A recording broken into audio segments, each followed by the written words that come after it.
Management in businesses and organizations is the function that coordinates the efforts of people to accomplish goals and objectives by using available resources efficiently and effectively. Management includes planning, organizing, staffing, leading or directing, and controlling an organization to accomplish the goal or target.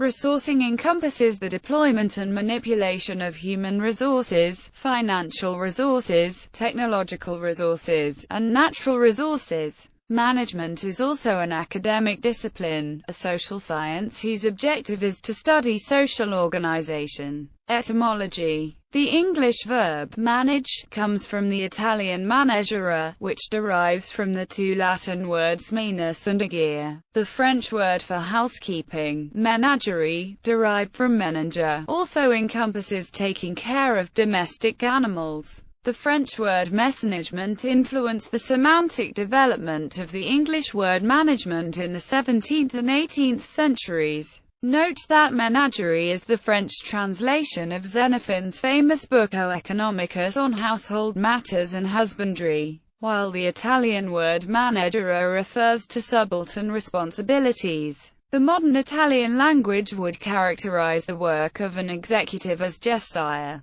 Definitions. Views on the definition and scope of management include, according to Henry Fayol, to manage is to forecast and to plan, to organize, to command, to coordinate and to control. Fredmund Malik defines it as the transformation of resources into utility. Management included as one of the factors of production, along with machines, materials and money. Ghislaine Delande defines it as a vulnerable force, under pressure to achieve results and endowed with the triple power of constraint, imitation and imagination, operating on subjective, interpersonal, institutional and environmental levels. Peter Drucker saw the basic task of a management as twofold: marketing and innovation. Nevertheless, innovation is also linked to marketing. Peter Drucker identifies marketing as a key essence for business success, but management and marketing are generally understood as two different branches of business administration knowledge.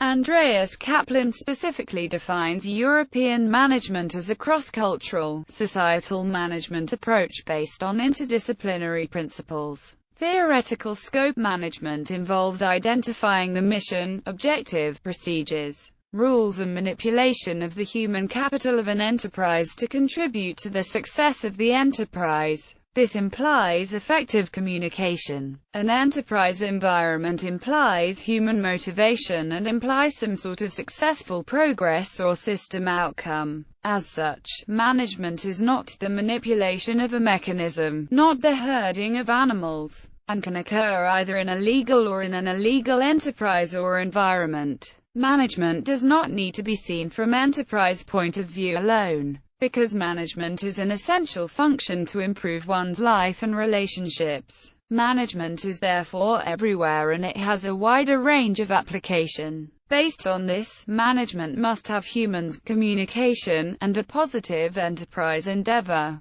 Plans, measurements, motivational psychological tools, goals, and economic measures may or may not be necessary components for there to be management. At first, one views management functionally, such as measuring quantity, adjusting plans, meeting goals. This applies even in situations where planning does not take place. From this perspective, Henry Fayol considers management to consist of 6 functions: forecasting, planning, organizing, commanding, coordinating, controlling. In another way of thinking, Mary Parker Follett allegedly defined management as the art of getting things done through people. She described management as philosophy. Critics, however, find this definition useful but far too narrow. The phrase, "management is what managers do," occurs widely, suggesting the difficulty of defining management without circularity. The shifting nature of definitions and the connection of managerial practices with the existence of a managerial cadre or of a class. One habit of thought regards management as equivalent to business administration, and thus excludes management in places outside commerce. as for example in charities and in the public sector. More broadly, every organization must manage its work, people, processes, technology, etc., to maximize effectiveness. Nonetheless, many people refer to university departments that teach management as business schools. Some such institutions use that name, while others employ the broader term, management.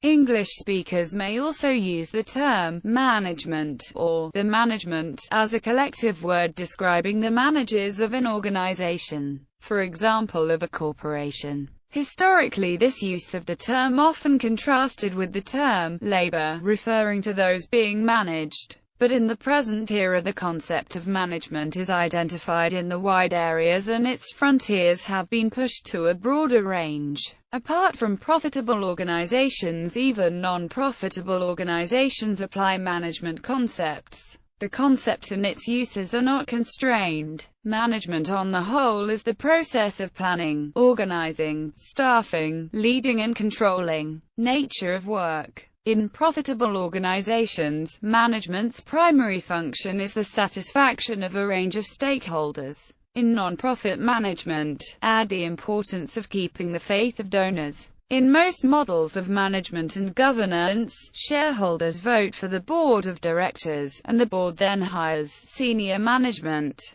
Some organizations have experimented with other methods of selecting or reviewing managers, but this is rare. In the public sector of countries constituted as representative democracies, voters elect politicians to public office. Such politicians hire many managers and administrators. And in some countries like the United States, political appointees lose their jobs on the election of a new president, governor, mayor. Historical development. Some see management as late modern conceptualization. On those terms it cannot have a pre-modern history, only harbingers. Others, however, detect management-like thought back to Sumerian traders and to the builders of the pyramids of ancient Egypt. Slave owners through the centuries faced the problems of exploiting, motivating a dependent but sometimes unenthusiastic or recalcitrant workforce. But many pre-industrial enterprises, given their small scale, did not feel compelled to face the issues of management systematically. However, innovations such as the spread of Hindu numerals and the codification of double-entry bookkeeping provided tools for management assessment,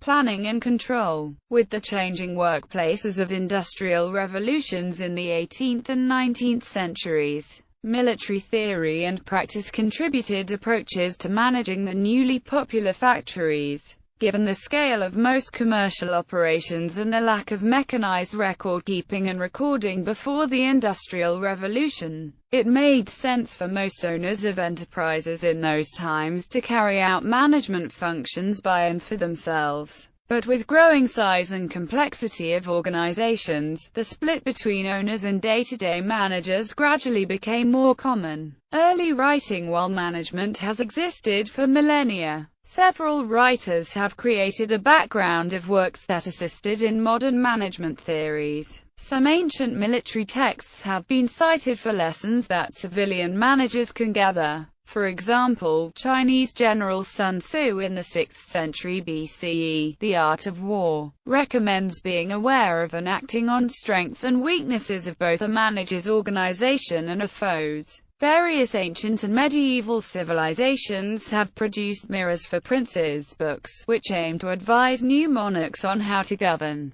Examples include the Indian Artha Shastra by Chanakya, and The Prince by Italian author Niccolo Machiavelli, written in 1776 by Adam Smith, a Scottish moral philosopher. The Wealth of Nations discussed efficient organization of work through division of labor. Smith described how changes in processes could boost productivity in the manufacture of pins. While individuals could produce 200 pins per day, Smith analyzed the steps involved in manufacture and, with 10 specialists, enabled production of 48,000 pins per day. 19th century classical economists such as Adam Smith and John Stuart Mill provided a theoretical background to resource allocation, production, and pricing issues. About the same time, innovators like Eli Whitney, James Watt, and Matthew Bolton developed elements of technical production, such as standardization, quality control procedures, cost accounting, interchangeability of parts, and work planning. Many of these aspects of management existed in the pre-1861 slave-based sector of the U.S. economy.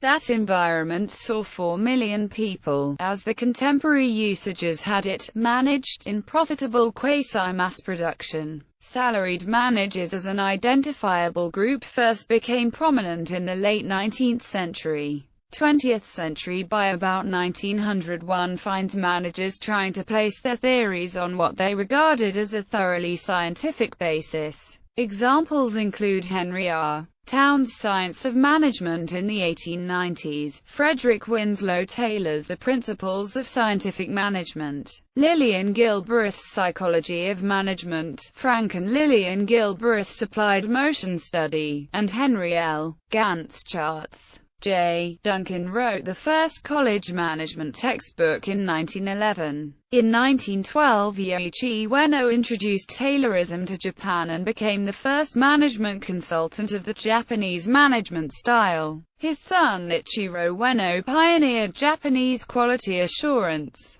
The first comprehensive theories of management appeared around 1920. The Harvard Business School offered the first Master of Business Administration degree in 1921. People like Henry Fayol and Alexander Church described the various branches of management and their interrelationships. In the early 20th century, people like Ordway Teed, Walter Scott and J. Mooney applied the principles of psychology to management. Other writers, such as Elton Mayo, Mary Parker Follett, Chester Barnard, Max Weber, who saw what he called the administrator as bureaucrat, Renses Likert, and Chris Argyris approached the phenomenon of management from a sociological perspective. Peter Drucker wrote one of the earliest books on applied management, Concept of the Corporation. It resulted from Alfred Sloan commissioning a study of the organization. Drucker went on to write 39 books, many in the same vein. H. Dodge, Ronald Fisher, and Thornton C. Fry introduced statistical techniques into management studies.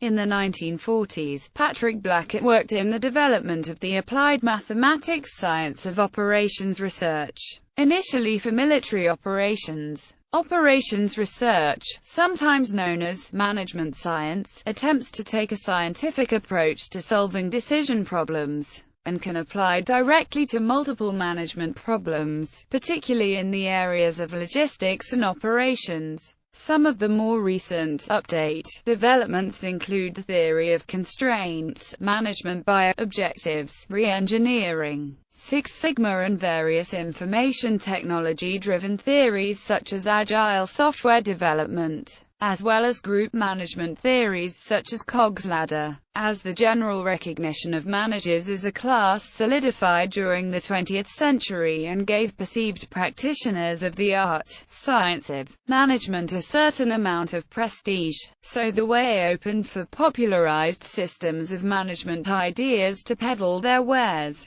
In this context, many management fads may have had more to do with pop psychology than with scientific theories of management.